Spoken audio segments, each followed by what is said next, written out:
ಪ್ರೀತಿಯ ವಿದ್ಯಾರ್ಥಿಗಳೇ, ಈ ದಿನ ನಾನು 4ನೇ ತರಗತಿಯ 3ನೇ ಪಾಠವಾದಂತಹ ವೀರಮಾತೆ ಜೀಜಾಬಾಯಿ ಎನ್ನುವ ಪಾಠವನ್ನ ಮಾಡ್ತಾ ಇದ್ದೀನಿ. ಈ ಪಾಠ ಆರಂಭ ಮಾಡೋದಕ್ಕಿಂತ ಮುಂಚೆ ನಮ್ಮೆಲ್ಲರ ತಾಯಿಯ ಬಗ್ಗೆ ಸ್ವಲ್ಪ ಮಾತಾಡೋಣ. ಅಮ್ಮ ಅಮ್ಮ ಅಂದ ತಕ್ಷಣ ಎಲ್ಲರಿಗೂ ತುಂಬಾ ಇಷ್ಟ. ಯಾಕೆ? ಅಮ್ಮ ನಮ್ಮ ಎಲ್ಲ ಕೆಲಸಗಳನ್ನ ಮಾಡ್ಕೊಡ್ತಾರೆ ಅಲ್ವಾ. ಅಮ್ಮ ನಮ್ಗೆ ಏನಿಷ್ಟ ಅನ್ನೋ ಅದನ್ನ ಅಡಿಗೆ ಮಾಡಿ ಊಟಕ್ಕೆ ಬಡಿಸ್ತಾರೆ, ನಮ್ ಹೋಮ್ವರ್ಕ್ ಮಾಡೋದಕ್ಕೆ ಸಹಾಯ ಮಾಡ್ತಾರೆ ಅಲ್ವಾ. ರಾತ್ರಿ ಮಲಗುವಾಗ ಒಳ್ಳೊಳ್ಳೆ ಕಥೆಗಳನ್ನ ಹೇಳ್ತಾರೆ, ಎಷ್ಟೊಂದು ಶ್ಲೋಕಗಳನ್ನ ಹೇಳ್ಕೊಡ್ತಾರೆ, ಹಾಗೆ ನಾವು ಜೀವನದಲ್ಲಿ ಹೇಗ್ ಬದುಕಬೇಕು ಅಂತ ಕೂಡ ಹೇಳ್ಕೊಡ್ತಾರೆ ಅಲ್ವಾ. ಹಾಗಾಗಿ ಅಮ್ಮ ಅಂತ ಅಂದ್ರೆ ಎಲ್ರಿಗೂ ಕೂಡ ತುಂಬಾ ಪ್ರೀತಿ. ಅಮ್ಮ ನಮ್ಗೋಸ್ಕರ ಎಷ್ಟೊಂದು ಕೆಲಸ ಮಾಡ್ತಾರೆ ಅಲ್ವಾ. ಅದಕ್ಕೆ ನಾವು ಏನ್ ಮಾಡ್ಬೇಕು? ಅಮ್ಮ ನಮ್ಗೋಸ್ಕರ ಅಡಿಗೆ ಮಾಡ್ತಾರೆ, ಬಟ್ಟೆ ತೊಳಿತಾರೆ, ನಮ್ಗೆ ಹೋಮ್ವರ್ಕ್ ಮಾಡಿಸ್ತಾರೆ. ಆದ್ರೆ ಅಮ್ಮನ್ಗೂ ನಾವು ವಾಪಸ್ ಏನಾದ್ರೂ ಕೊಡ್ಲೇಬೇಕು ಅಲ್ವಾ. ನಾವೆಲ್ಲ ಏನ್ ಮಾಡ್ಬೇಕು ಅಂತ ಹೇಳಿದ್ರೆ, ನಮ್ಮ ತಾಯಿಯ ಆಸೆ ಏನಿದೆಯೋ ಆ ಆಸೆಯನ್ನ ಈಡೇರಿಸೋದಕ್ಕೆ ಪ್ರಯತ್ನ ಪಡ್ಬೇಕು. ಆ ಆಸೆಯನ್ನ ಈಡೇರಿಸೋದಕ್ಕೆ ಪ್ರಯತ್ನ ಪಟ್ಟಾಗ ಮಾತ್ರ ನಾವು ಕೂಡ ಒಬ್ಬ ಮಗ ಅಥವಾ ಮಗಳು ಆಗಿದ್ದಕ್ಕೆ ಸಾರ್ಥಕ ಆಗುತ್ತೆ ಅಲ್ವಾ ಮಕ್ಕಳೇ. ಹಾಗಿದ್ರೆ ನಿಮ್ಮ ತಾಯಿ ಆಸೆ ಏನು ಅಂತ ತಿಳ್ಕೊಂಡು ಅವರ ಆಸೆಯನ್ನ ಈಡೇರಿಸೋದಕ್ಕೆ ನೀವು ಕೂಡ ಪ್ರಯತ್ನ ಪಡಿ. ಏನಕ್ಕೆ ಈ ವಿಷಯ ಹೇಳ್ತಾ ಇದ್ದೀನಿ ಅಂದ್ರೆ, ಇವತ್ತಿನ ದಿನ ನಮ್ಮ ಪಾಠದಲ್ಲಿ ವೀರಮಾತೆ ಜೀಜಾಬಾಯಿ ಅನ್ನೋ ಒಬ್ಬ ಮಹಾನ್ ತಾಯಿ ಬರ್ತಾಳೆ. ಆ ಮಹಾನ್ ತಾಯಿ ತನ್ನ ಮಗನಾದಂತಹ ಶಿವಾಜಿಗೆ ಎಂತಹ ಶಿಕ್ಷಣವನ್ನ ಕೊಟ್ಲು, ಶಿವಾಜಿ ಹೇಗೆ ಆಡಳಿತದಲ್ಲಿ ಸಾಧನೆಯನ್ನ ಮಾಡೋದಕ್ಕೆ ಸಹಾಯ ಮಾಡಿದ್ಲು ಅಂತ ಹೇಳಿ ತಿಳ್ಕೊಬಹುದು. ಅದರ ಪ್ರತಿಫಲವಾಗಿ ಅವರ ಮಗ ಆದಂತಹ ಶಿವಾಜಿ ತಾಯಿಯ ಆಸೆಯನ್ನ ಹೇಗೆ ಈಡೇರಿಸ್ದ ಅನ್ನೋದನ್ನ ಕೂಡ ನಾವು ಇವತ್ತು ತಿಳ್ಕೊಬಹುದಾಗಿದೆ. ಹಾಗಿದ್ರೆ ಪಾಠ ಆರಂಭ ಮಾಡೋಣ. ಇವಾಗ ಪಾಠ 3, ವೀರಮಾತೆ ಜೀಜಾಬಾಯಿ. ಇಲ್ಲಿ ಜೀಜಾಬಾಯಿ ಅಂತ ಅಂದ್ರೆ ಶಿವಾಜಿಯ ತಾಯಿ. ಈ ಶಿವಾಜಿ ಯಾರು ಅಂತ ಹೇಳಿದ್ರೆ, ಮರಾಠ ಸಾಮ್ರಾಜ್ಯ ಅನ್ನೋ ಒಂದು ಸಾಮ್ರಾಜ್ಯ ನಮ್ಮ ದೇಶದಲ್ಲಿ ಆಳ್ವಿಕೆ ನಡೆಸ್ತಾ ಇರುತ್ತೆ.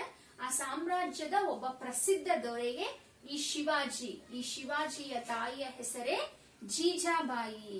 ಇಲ್ಲಿ ಮೊದಲನೇದಾಗಿ ಪಾಠ ಈ ರೀತಿ ಆರಂಭ ಆಗುತ್ತೆ. ಏನು ಅಂತ ಹೇಳಿದ್ರೆ, ಶಿವಾಜಿ ಮತ್ತೆ ಅವನ ತಾಯಿಯಾದಂತಹ ಜೀಜಾಬಾಯಿ ಇವರಿಬ್ಬರ ನಡುವೆ ಮಾತುಕತೆ ನಡೀತಾ ಇರುತ್ತೆ. ಅಂದ್ರೆ ಸಂಭಾಷಣೆಯ ರೂಪದಲ್ಲಿ ಆ ಮಾತಿರುತ್ತೆ. ಅದೇನು ಅಂತ ಹೇಳಿ ನೋಡೋಣ. ಪಾಠ 3, ವೀರಮಾತೆ ಜೀಜಾಬಾಯಿ. ಮಾತಾಜಿಯವರಿಗೆ ನನ್ನ ಪ್ರಣಾಮಗಳು. ಚಿಗುರು ಮೀಸೆಯ ವೀರ ಬಾಲಕ ನಮ್ರತೆಯಿಂದ ನುಡಿದನು. ಏನು? ಚಿಗುರು ಮೀಸೆಯ ವೀರ ಬಾಲಕ ಅಂದ್ರೆ ಅವಾಗ ತಾನೆ ಚಿಗುರು ಮೀಸೆ ಅಂತ ಹೇಳಿದ್ರೆ ಮೀಸೆ ಚಿಗುರ್ತಾ ಇರ್ತಕ್ಕಂತಹ ವೀರ ಬಾಲಕ, ಯಾವುದಕ್ಕೂ ಹೆದರದೆ ಇರ್ತಕ್ಕಂತಹ ಬಾಲಕ ಏನಂತ ಹೇಳ್ತಾನೆ? ಮಾತಾಜಿಯವರಿಗೆ, ಮಾತಾಜಿ ಅಂತ ಹೇಳಿದ್ರೆ ಅಮ್ಮ ಅಂತ ಹೇಳಿ, ಮಾತಾಜಿಯವರಿಗೆ ನನ್ನ ಪ್ರಣಾಮಗಳು ಅಂತ ಹೇಳಿದ್ರೆ ನಮಸ್ಕಾರಗಳು ಅಂತ ಹೇಳಿ ಹೇಳ್ತಾನೆ.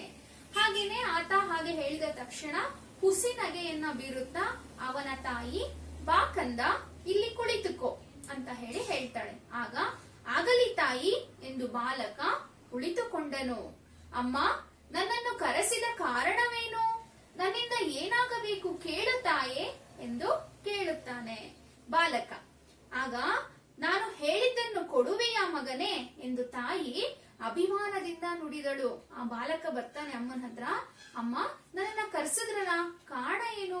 ನನ್ನಿಂದ ಏನಾಗ್ಬೇಕು ಅಂತ ಹೇಳಿ ತನ್ನ ತಾಯಿಯನ್ನ ಕೇಳ್ತಾನೆ. ಆಗ ತಾಯಿ ಹೇಳ್ತಾಳೆ, ಮಗ, ನಾನು ಏನ್ ಕೇಳಿದ್ರು ಕೊಡ್ತೀಯಾ ಅಂತ ಹೇಳಿ ಕೇಳ್ತಾಳೆ. ಆಗ ಮಗ ಹೇಳ್ತಾನೆ, ಆಗಲಿ ಮಾತಾಜಿ, ಭವಾನಿ ತಾಯಿಯ ಮೇಲೆ ಆಣೆ, ನೀನು ಕೇಳಿದ್ದನ್ನು ಕೊಡುವೆ ಎಂದನು ಮಗ. ಅಮ್ಮ, ಆಗ್ಲಿ, ನೀನ್ ಏನ್ ಕೇಳ್ತೀಯೋ ಅದನ್ನ ಕೊಡ್ತೀನಿ. ಭವಾನಿ ಮಾತೆ ಆಣೆ, ಭವಾನಿ ಅಂತ ಹೇಳಿದ್ರೆ ದೇವ್ರು, ಆ ದೇವ್ರ ಮೇಲೆ ಆಣೆ ಮಾಡಿ ಹೇಳ್ತೀನಿ, ನೀನ್ ಏನ್ ಕೇಳಿದ್ರು ಕೂಡ ನಾನು ಕೊಡ್ತೀನಮ್ಮ ಅಂತ ಹೇಳಿ ಆ ಮಗ ಹೇಳ್ತಾನೆ.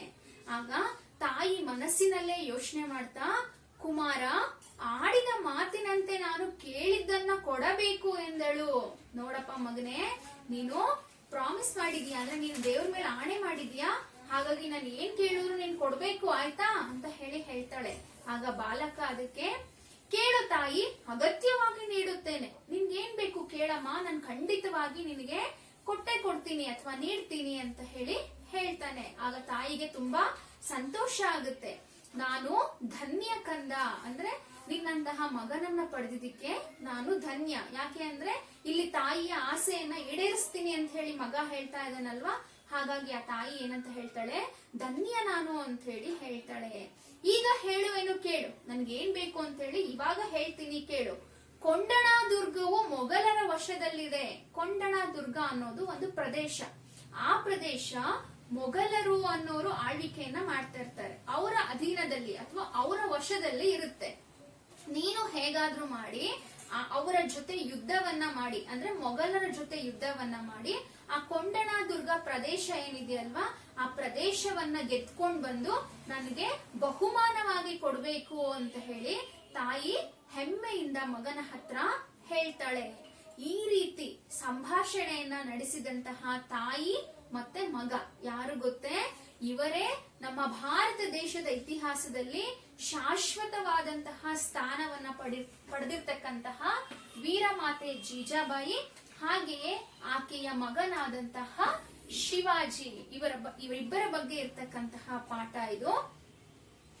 ಇವರಿಬ್ರು ಕೂಡ ಏನ್ ಮಾಡಿದ್ರು ಅಂತ ಹೇಳಿದ್ರೆ ಮರಾಠ ಸಾಮ್ರಾಜ್ಯದ ಉನ್ನತಿಗಾಗಿ ತುಂಬಾ ಶ್ರಮಿಸ್ತಾರೆ. ಹಾಗಾಗಿ ಈ ಶಿವಾಜಿಯನ್ನ ಛತ್ರಪತಿ ಶಿವಾಜಿ ಅಂತ ಹೇಳಿ ಕೂಡ ಕರೀತಾರೆ.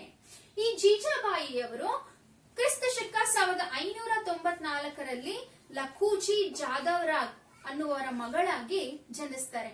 ಕ್ರಿಸ್ತ ಶಕ 1602ರಲ್ಲಿ ಇವರು ಶಹಾಜಿ ಎನ್ನುವವರನ್ನ ಮದ್ವೆ ಕೂಡ ಆಗ್ತಾರೆ. ಶಹಾಜಿ ಅವರು ಬಿಜಾಪುರದ ಆದಿಲ್ ಶಾಹಿಗಳಲ್ಲಿ ಕೆಲಸವನ್ನ ಮಾಡ್ತಾ ಇರ್ತಾರೆ.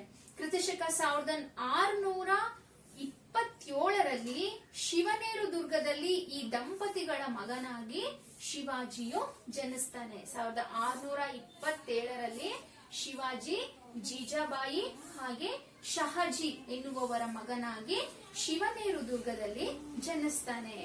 ಶಹಾಜಿಯು ಮಗ ಶಿವಾಜಿಯನ್ನು ಗುರುವಾದ ದಾದಾಜಿ ಕೊಂಡದೇವನಲ್ಲಿ ವಿದ್ಯಾಭ್ಯಾಸಕ್ಕೆ ಕಳುಹಿಸಿದನು. ಅಂದ್ರೆ ಶಿವಾಜಿಯ ಅಪ್ಪ ಏನ್ ಮಾಡಿದ್ರು, ಶಹಾಜಿಯವರು ತಮ್ಮ ಮಗನಿಗೆ ಒಳ್ಳೆ ವಿದ್ಯಾಭ್ಯಾಸ ಸಿಗ್ಬೇಕು ಅಂತ ಹೇಳಿ ಗುರುಗಳಾದಂತಹ ದಾದಾಜಿ ಕೊಂಡದೇವ ಎನ್ನುವರ ಬಳಿ ಏನ್ ಮಾಡ್ತಾರೆ, ವಿದ್ಯಾಭ್ಯಾಸಕ್ಕೆ ಅಂತ ಹೇಳಿ ಕಳುಹಿಸಿಕೊಡ್ತಾರೆ. ಇವ್ರು ಏನ್ ಮಾಡಿದ್ರು ಅಂತ ಹೇಳಿದ್ರೆ ಶಿವಾಜಿಗೆ ಕತ್ತಿ ವರಸೆ, ಕುದುರೆ ಸವಾರಿ ಈ ಮುಂತಾದ ಯುದ್ಧ ಕಲೆಗಳನ್ನ ಹೇಳ್ಕೊಟ್ರು. ಅಂದ್ರೆ ಕತ್ತಿ ಹಿಡ್ಕೊಂಡು ಯಾವ ರೀತಿ ಯುದ್ಧ ಮಾಡೋದು, ಹಾಗೆಯೇ ಕುದುರೆಯನ್ನ ಯಾವ ರೀತಿ ಓಡಿಸೋದು ಮುಂತಾದ ವಿದ್ಯೆಗಳನ್ನ ಈ ಶಿವಾಜಿಯ ಗುರುವಾದಂತಹ ದಾದಾಜಿ ಕೊಂಡದೇವ ಅವರು ಹೇಳ್ಕೊಡ್ತಾರೆ. ಆದ್ರೆ ಸ್ವಲ್ಪ ದಿನಗಳ ನಂತರ ಶಹಾಜಿ ಅಂದ್ರೆ ಏನು ಶಿವಾಜಿಯ ತಂದೆ ಇರ್ತಾರಲ್ವಾ, ಅವರು ಅನಿವಾರ್ಯ ಕಾರಣಗಳಿಂದಾಗಿ ಜೀಜಾಬಾಯಿಯವರಿಂದ ದೂರ ಹೋಗ್ಬಿಡ್ತಾರೆ. ಆಗ ಪಾಪ ಜೀಜಾಬಾಯಿ ಅವರಿಗೆ ತುಂಬಾನೇ ಬೇಜಾರಾಗುತ್ತೆ. ಆದ್ರೂ ಕೂಡ ಅವರು ಸ್ವಲ್ಪವೂ ಎದೆಗುಂದದೆ ಅಂತ ಹೇಳಿದ್ರೆ ಸ್ವಲ್ಪ ಕೂಡ ದುಃಖವನ್ನ ಪಟ್ಕೊಳ್ದೆ ಸ್ವತಂತ್ರವಾಗಿ ಬದುಕೋದಕ್ಕೆ ಆರಂಭ ಮಾಡ್ತಾಳೆ. ಹಾಗೇನೆ ಇವಳ ಆಸೆ ಏನಪ್ಪಾ ಇದ್ದಿದ್ದು ಅಂತ ಹೇಳಿದ್ರೆ ತನ್ನ ಮಗನಾದಂತಹ ಶಿವಾಜಿಯನ್ನ ಒಬ್ಬ ವೀರ ಯೋಧನನ್ನಾಗಿ ಮಾಡ್ಬೇಕು, ಅಂದ್ರೆ ವೀರ ಹೋರಾಟಗಾರನನ್ನಾಗಿ ಮಾಡ್ಬೇಕು ಅನ್ನೋ ಒಂದು ಆಸೆ ಇತ್ತು. ಈ ಆಸೆ ಅಂತ ಅವಳು ಏನ್ ಮಾಡ್ತಾಳೆ, ತನ್ನ ಮಗನನ್ನ ಕರ್ಕೊಂಡು ಎಲ್ಲಿಗೆ ಬರ್ತಾಳೆ, ಪುಣೆಗೆ ಬರ್ತಾರೆ. ಪುಣೆಗೆ ಬಂದು ಅಲ್ಲಿ ವಾಸವನ್ನ ಮಾಡೋದಕ್ಕೆ ಶುರು ಮಾಡ್ತಾರೆ. ಜೀಜಾಬಾಯಿ ತುಂಬಾ ಚಾಣಾಕ್ಷವಾದಂತಹ ಹೆಣ್ಣು ಮಗಳು. ಕೇವಲ ಓರ್ವ ಸಾಮಾನ್ಯ ಮಹಿಳೆಯಂತೆ ಬದುಕಿನ ಆಗುಹೋಗುಗಳನ್ನ ನೆನೆದು ದುಃಖಿಸುವ ಹೆಣ್ಣಾಗಿರಲಿಲ್ಲ.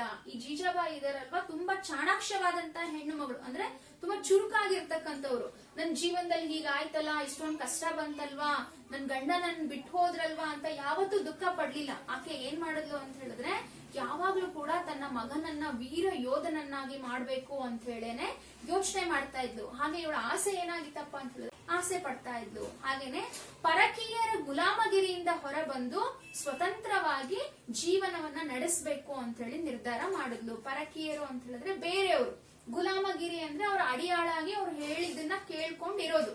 ಹೇಗೆ ನಾವು ಸುಮಾರು ವರ್ಷಗಳ ಹಿಂದೆ ಬ್ರಿಟಿಷರ ಗುಲಾಮರಾಗಿದ್ವಿ ಅಲ್ವಾ ನಾವು ಭಾರತೀಯರು, ಆ ರೀತಿ ಬೇರೆಯವ್ರ ಕೈ ಕೆಳಗೆ ಇರೋದ್ರ ಬದಲು ಸ್ವತಂತ್ರವಾಗಿ ಜೀವನ ಮಾಡ್ಬೇಕು ಅನ್ನೋದು ಈ ಶಿವಾಜಿಯ ತಾಯಿಯಾದಂತಹ ಜೀಜಾಬಾಯಿ ಅವರ ಆಸೆಯಾಗಿತ್ತು. ಹಾಗಾಗಿ ಶಿವಾಜಿ ಏನ್ ಮಾಡಿದ್ಲಪ್ಪ ಅಂತ ಹೇಳಿದ್ರೆ ತನ್ನ ಮಗನಿಗೆ, ಶಿವಾಜಿಯ ತಾಯಿ ಏನ್ ಮಾಡಿದ್ಲು ಅಂತ ಹೇಳಿದ್ರೆ ತನ್ನ ಮಗನಿಗೆ ಒಳ್ಳೆಯ ಶಿಕ್ಷಣ ಸಿಗ್ಬೇಕು ಅಂತ ಹೇಳಿ, ಒಳ್ಳೆಯ ಸಂಸ್ಕಾರ ಸಿಗ್ಬೇಕು ಅಂತ ಹೇಳಿ ಪ್ರತಿನಿತ್ಯ ಶಿವಾಜಿಗೆ ಮಹಾಭಾರತ, ರಾಮಾಯಣ ಮುಂತಾದ ಕಥೆಗಳನ್ನ ಹೇಳ್ತಾ ಇದ್ದಂತೆ. ಹಾಗೆಯೇ ನ್ಯಾಯ, ನೀತಿ, ಸ್ತ್ರೀಯರಿಗೆ ಗೌರವವನ್ನ ಕೊಡ್ಬೇಕು, ಎಷ್ಟೇ ಕಷ್ಟ ಬಂದ್ರೂ ಸಹಿಸ್ಕೋಬೇಕು ಅನ್ನೋ ಗುಣಗಳಿಂದ ಚಿಕ್ಕ ವಯಸ್ಸಿಂದಾನೆ ಮಗನಲ್ಲಿ ಬೆಳೆಸೋದಕ್ಕೆ ಶುರು ಮಾಡ್ತಾಳೆ. ಹಾಗೆ ಶಿವಾಜಿಗೆ ವೀರ ಪುರುಷರ ಕಥೆಗಳನ್ನ ಹೇಳ್ತಾ ಇದ್ಲಂತೆ. ಇದ್ರ ಮೂಲಕ ಶಿವಾಜಿಯ ಮನಸ್ಸಿನಲ್ಲಿ ನಾನು ಕೂಡ ಅವರ ರೀತಿ ಸಾಧನೆ ಮಾಡ್ಬೇಕು ಅನ್ನೋ ಆಸೆ ಬರ್ತಾ ಇತ್ತಂತೆ. ಈ ರೀತಿ ಕತೆಗಳ ಮೂಲಕ ಜೀಜಾಬಾಯಿ ಏನ್ ಮಾಡಿದ್ಲು ಅಂತ ಹೇಳಿದ್ರೆ ಆತನ ಮಗನಲ್ಲಿ ಧೈರ್ಯವನ್ನ, ಸ್ವಾಭಿಮಾನವನ್ನ, ಸಾಹಸವನ್ನ, ಹೀಗೆ ಹಲವಾರು ಗುಣಗಳನ್ನ ಬಾಲ್ಯದಲ್ಲಿಯೇ ಈಕೆ ಮಗನಲ್ಲಿ ತುಂಬಿರ್ತಾಳೆ. ಮಗನನ್ನ ಉತ್ತಮ ದೇಶಭಕ್ತನನ್ನಾಗಿ ಮಾಡ್ಬೇಕು ಅನ್ನೋದೇ ಈ ಜೀಜಾಬಾಯಿಯ ಆಸೆ ಆಗಿರುತ್ತೆ. ಜೊತೆಗೆ ಈ ಅಖಂಡ ಈ ಮರಾಠ ಸಾಮ್ರಾಜ್ಯ ಏನಿದೆಯಲ್ವಾ, ಆ ಮರಾಠ ಸಾಮ್ರಾಜ್ಯದ ಉನ್ನತಿಗೆ ಈ ಜೀಜಾಬಾಯಿ ಬಹು ಕಾರಣಳಾಗ್ತಾಳೆ ಅಂತ ಹೇಳಿ ಹೇಳ್ಬೋದು. ಮುಂದೆ ಶಿವಾಜಿಯು ಪ್ರಬಲ ಮೊಘಲ ಸಾಮ್ರಾಟ್ ಔರಂಗಜೇಬನ ವಿರುದ್ಧ ಹೋರಾಡಿ ಜಯಗಳಿಸಿದನು. ಅಂದ್ರೆ ಈ ಶಿವಾಜಿ ಬೆಳೆದು ದೊಡ್ಡವನಾದ್ಮೇಲೆ ಏನ್ ಮಾಡ್ದ, ಮೊಘಲರ ಸಾಮ್ರಾಟ ಆಗಿರ್ತಕ್ಕಂತಹ ಔರಂಗಜೇಬ್ ಅಂದ್ರೆ ಮೊಘಲ್ ಸಾಮ್ರಾಜ್ಯವನ್ನ ಆಳ್ವಿಕೆ ಮಾಡ್ತಿದ್ದಂತಹ ಔರಂಗಜೇಬ್ ಅನ್ನೋನ ವಿರುದ್ಧ ಹೋರಾಟವನ್ನ ಮಾಡ್ತಾನೆ. ಔರಂಗಜೇಬನ ವಿರುದ್ಧ ಹೋರಾಟವನ್ನ ಮಾಡಿ ಆ ಯುದ್ಧದಲ್ಲಿ ಗೆಲ್ತಾನೆ. ಜೀಜಾಬಾಯಿ ಮಗನ ವಿಜಯೋತ್ಸಾಹಕ್ಕೆ ಬಹಳ ಸಂತೋಷ ಪಟ್ಟಳು. ಅಂದ್ರೆ ಹೇಗೆ ಈ ಮಗ ಈ ಔರಂಗಜೇಬನನ್ನ ಸೋಲಿಸ್ತಾನಲ್ವಾ, ಇದನ್ನ ಕೇಳಿ ಜೀಜಾಬಾಯಿಗೆ ತುಂಬಾ ಸಂತೋಷ ಆಗುತ್ತೆ. ರಾಯಗಢದಲ್ಲಿ ಶಿವಾಜಿಯ ಪಟ್ಟಾಭಿಷೇಕವು ಅತ್ಯಂತ ವೈಭವದಿಂದ ನಡೆಯಿತು. ಯಾವಾಗ ಔರಂಗಜೇಬನನ್ನ ಸೋಲ್ಸಿದ್ನಲ್ವಾ, ಆವಾಗ ಶಿವಾಜಿಗೆ ಏನಾಗುತ್ತೆ, ರಾಯಗಢ ಅನ್ನೋ ಒಂದು ಪ್ರದೇಶದಲ್ಲಿ ಶಿವಾಜಿಗೆ ಪಟ್ಟಾಭಿಷೇಕ ಆಗುತ್ತೆ. ಪಟ್ಟಾಭಿಷೇಕ ಅಂತ ಹೇಳಿದ್ರೆ ಶಿವಾಜಿಯನ್ನ ಸಿಂಹಾಸನದ ಮೇಲೆ ಕೂರಿಸಿ ಹಲವಾರು ಪವಿತ್ರ ಜಲಗಳನ್ನ ಹಾಕಿ ಆತನನ್ನ ಒಬ್ಬ ರಾಜ ಅಂತ ಹೇಳಿ ಘೋಷಣೆ ಮಾಡೋದು. ಈ ರೀತಿ ಪಟ್ಟಾಭಿಷೇಕ ಆದ ನಂತರ ಸ್ವಾಮಿ ರಾಮದಾಸರು ಬಂದು ತಮ್ಮ ಹಸ್ತದಿಂದ, ಅಂದ್ರೆ ರಾಮದಾಸರು ಅನ್ನೋರು ಬಂದು ಏನ್ ಮಾಡ್ತಾರೆ, ಶಿವಾಜಿಗೆ ಅಂದ್ರೆ ಆ ಸ್ವಾಮೀಜಿ ಸ್ವತಃ ತನ್ನ ಕೈಯಿಂದ ಏನ್ ಮಾಡ್ತಾರೆ, ಶಿವಾಜಿಗೆ ಮುಕುಟ ಧಾರಣೆಯನ್ನ ಮಾಡ್ತಾರೆ. ಮುಕುಟ ಅಂತ ಹೇಳಿದ್ರೆ ಕಿರೀಟದ ಧಾರಣೆಯನ್ನ ಕೂಡ ಮಾಡ್ತಾರೆ. ಹೀಗೆ ಜೀಜಾಬಾಯಿ ಏನು ಚಿಕ್ಕ ವಯಸ್ಸಿದ್ದಾಗ ಕನಸು ಕಂಡಿದ್ಲಲ್ವಾ, ಅಂದ್ರೆ ಶಿವಾಜಿ ಚಿಕ್ಕ ವಯಸ್ಸಿದ್ದಾಗ ಜೀಜಾಬಾಯಿ ಕನಸು ಕಂಡಿದ್ಲು. ಏನದು ಕನಸು, ಮಗನ್ ಏನ್ ಕೊಡು ಅಂತ ಕೇಳಿದ್ಲು ಅವಳು. ಕೊಂಡಣ ದುರ್ಗ ಬೇಕು ನನ್ಗೆ ಅಂತ ಹೇಳಿ ಹೇಳಿದ್ಲಲ್ವಾ. ಈ ಕೊಂಡಣ ದುರ್ಗವನ್ನ ಪಡಿತಕ್ಕಂತಹ ಕನಸು ನನ್ಸಾಯ್ತು ಅಂತ ಹೇಳಿ ಖುಷಿ ಪಟ್ಲು ಜೀಜಾಬಾಯಿ. ಅಂದು ಅವಳು ರಾಜಮಾತೆ ಎನಿಸಿಕೊಂಡಳು. ಈ ಸಂತೋಷದ ದಿನಗಳನ್ನ ಅನುಭವಿಸೋದಕ್ಕೆ ಪಾಪ ಜೀಜಾಬಾಯಿಯವರಿಗೆ ಹೆಚ್ಚಿನ ಸಮಯ ಇರ್ಲಿಲ್ಲ. ಯಾಕೆ ಅಂದ್ರೆ ಯಾವಾಗ ಶಿವಾಜಿ ರಾಜನಾಗಿ ಪಟ್ಟಾಭಿಷೇಕವನ್ನ ಹೊಂದುತ್ತಾನೋ ಅದಾಗಿ ಕೆಲವೇ ದಿನಗಳಲ್ಲಿ ಶಿವಾಜಿ ತಾಯಿ ಜೀಜಾಬಾಯಿ ಮರಣವನ್ನ ಹೊಂದುತ್ತಾಳೆ, ಹಾಸಿಗೆಯನ್ನ ಹಿಡಿದು. ಸುಮಾರು 80 ವರ್ಷಗಳ ಕಾಲ ಜೀವಿಸಿದಂತಹ ಈ ಜೀಜಾಬಾಯಿ ಮರಾಠರ ಅಭ್ಯುದಯವನ್ನ ಕಂಡಳು. ಅಭ್ಯುದಯ ಅಂತ ಹೇಳಿದ್ರೆ ಏಳಿಗೆ, ಹೇಗೆ ಮರಾಠ ಸಾಮ್ರಾಜ್ಯ ಏಳಿಗೆ ಆಯ್ತು ಅನ್ನೋದನ್ನ ನೋಡಿದ್ಲು. ಈಕೆ ಎಷ್ಟು ವರ್ಷಗಳ ಕಾಲ ಬದುಕಿದ್ಲು, 80 ವರ್ಷಗಳ ಕಾಲ ಬದುಕಿದ್ದಳು. ಅನಂತರ ರಾಯಗಢದ ಬಳಿ ಇರ್ತಕ್ಕಂತಹ ಪಾಚಾಡ ಎನ್ನುವ ಒಂದು ಹಳ್ಳಿಯಲ್ಲಿ ಕ್ರಿಸ್ತಶಕ 1674ರಲ್ಲಿ ನಿಧನವನ್ನ ಹೊಂದುತ್ತಾಳೆ. ನೋಡಿ, ಒಬ್ಬ ಅತ್ಯುತ್ತಮ ತಾಯಿ ತನ್ನ ಮಗನ ಏಳಿಗೆಯಲ್ಲಿ ಹೇಗೆಲ್ಲ ಸಹಾಯವನ್ನ ಮಾಡಿದ್ಲು ಅಂತೇಳಿ, ಅಂದ್ರೆ ಹಲವಾರು ಕತೆಗಳನ್ನ ಹೇಳ್ತಾ ಇದ್ಲು, ಮಗನಿಗೆ ಧೈರ್ಯ ತುಂಬ್ತಾ ಇದ್ಲು, ವೀರ ಪುರುಷರ ಕತೆಗಳನ್ನ ಹೇಳ್ತಾ ಇದ್ಲು. ಈ ರೀತಿ ಎಲ್ಲಾ ಕತೆಗಳಿಂದ ರಾಮಾಯಣ, ಮಹಾಭಾರತ ಮುಂತಾದ ಸನ್ನಿವೇಶಗಳಲ್ಲಿ ಬರ್ತಕ್ಕಂತಹ ಕತೆಗಳಿಂದ ಶಿವಾಜಿ ಪ್ರೇರೇಪಿತಗೊಂಡು ಅವರ ತಾಯಿಯ ಆಸೆಯನ್ನ ಈಡೇರಿಸೋದಕ್ಕೆ ಪ್ರಯತ್ನ ಪಟ್ಟು ಅವರ ತಾಯಿಯ ಈ ಆಸೆಯನ್ನ ಕೂಡ ಈಡೇರಿಸೋದ್ರ ಮೂಲಕ ಒಬ್ಬ ಅತ್ಯುತ್ತಮ ಮಗ ಅಂತ ಹೇಳಿ ಶಿವಾಜಿ ಕರೆಸ್ಕೋತಾನೆ. ಹಾಗೆ ಇಲ್ಲಿ ಶಿವಾಜಿಗೆ ಅತ್ಯುತ್ತಮ ಶಿಕ್ಷಣವನ್ನ ಕೊಡೋದ್ರ ಮೂಲಕ ಒಬ್ಬ ಉತ್ತಮ ತಾಯಿಯಾಗಿ, ವೀರ ಮಾತೆಯಾಗಿ ಜೀಜಾಬಾಯಿಯವರು ಕೂಡ ಕಾಣಿಸ್ಕೋತಾರೆ. ಮಕ್ಕಳೇ, ಶಿವಾಜಿ ಮತ್ತೆ ಜೀಜಾಬಾಯಿಯವರ ಕಥೆಯನ್ನ ನೋಡಿದ್ರಿ ಅಲ್ವಾ. ನಾವು ಕೂಡ ಶಿವಾಜಿಯ ತರ ನಮ್ಮ ತಂದೆ ತಾಯಿಗಳ ಆಸೆಯನ್ನ ಈಡೇರಿಸೋಣ ಅಂತ ಹೇಳಿ ನಾನು ಈ ಮೂಲಕ ಹೇಳ್ತಾ ಇದ್ದೀನಿ. ಹಾಗೇನೆ ಇದುವರೆಗೂ ಮಾಡಿರ್ತಕ್ಕಂತಹ ಪಾಠ ನಿಮ್ಗೆ ಅರ್ಥ ಆಯ್ತು ಅಂತ ಅನ್ಕೋತೀನಿ. ಇಲ್ಲಿ ನಾನು ಇವತ್ತಿನ ದಿನ ಪಾಠದಲ್ಲಿ ಬಂದಿರತಕ್ಕಂತಹ ಪದಗಳ ಅರ್ಥ ಹಾಗೇನೆ ವಿರುದ್ಧ ಪದಗಳನ್ನು ಬರ್ದಿದ್ದೀನಿ.